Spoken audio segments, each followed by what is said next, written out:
أصعب قرار هو القرار اللي تاخده وإنت مش معاك كل المعلومات.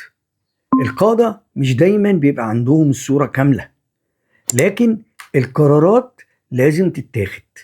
التردد ممكن يضيع فرص، والخوف من الغلط ممكن يشلك. القائد الحقيقي بيعرف يتحرك حتى وسط الضباب. إزاي تاخد قرار قوي رغم نقص المعلومات؟ 3 قواعد أساسية.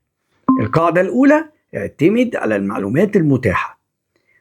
خذ القرار بناء على المعلومات اللي عندك دلوقتي، مش اللي انت تتمناها.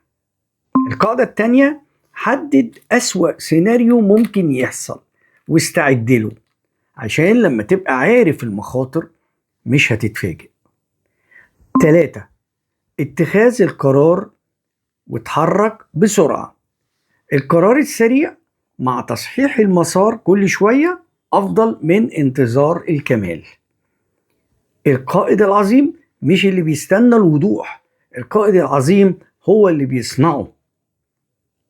وقول لي في كومنت ايه أصعب قرار أخدته بدون معلومات كاملة.